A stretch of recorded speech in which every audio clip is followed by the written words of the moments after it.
Vidéo correction sur le QCM Thème A, chapitre 1, activité 2 bis.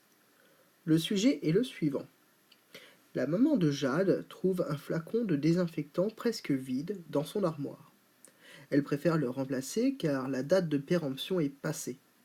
Le flacon neuf, contenant 250 ml de désinfectant, Jade se demande quel pourcentage est ainsi perdu. Elle transvase ce qu'il reste du premier flacon dans une éprouvette et obtient le résultat ci-contre. Première question, on vous demande d'indiquer le volume de désinfectant présent dans l'éprouvette graduée.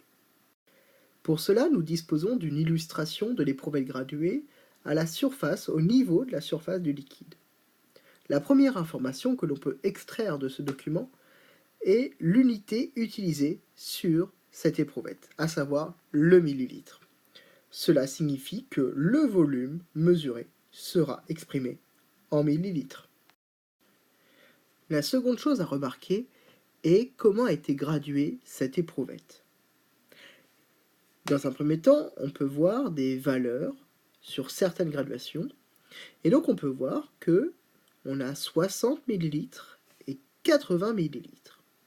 Entre ces deux graduations, entre ces deux valeurs, il y a donc une différence de 20 ml.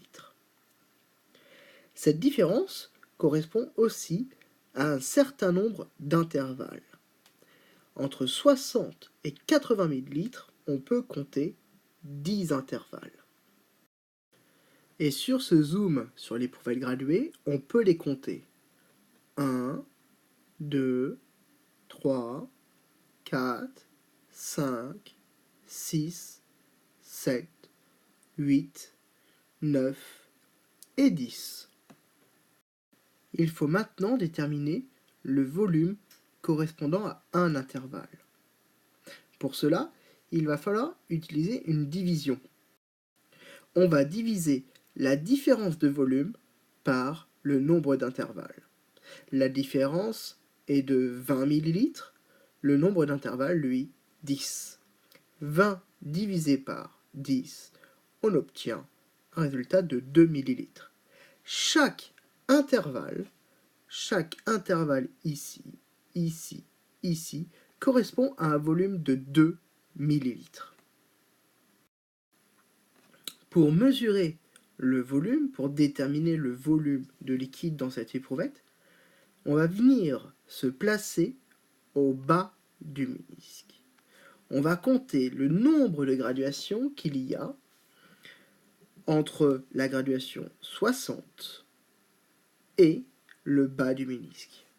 Autrement dit, il y a 1, 2, 3, 4, 5, 6, 7.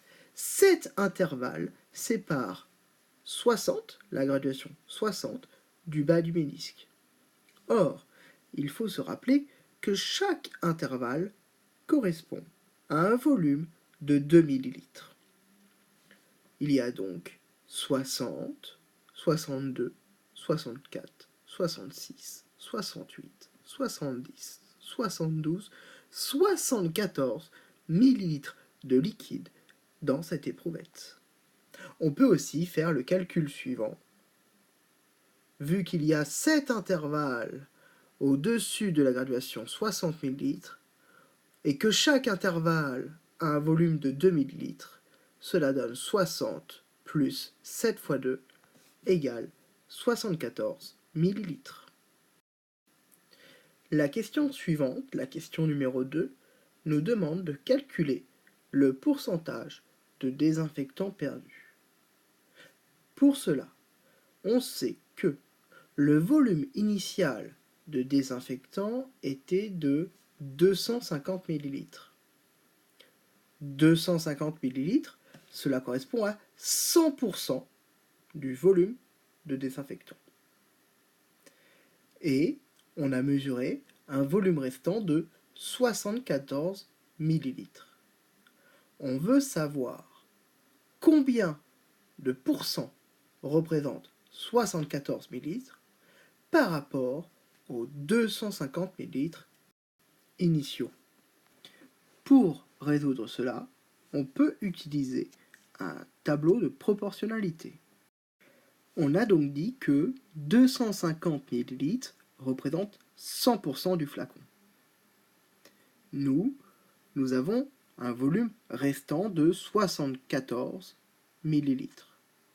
Quel pourcentage cela fait-il par rapport aux 100% des 250 ml?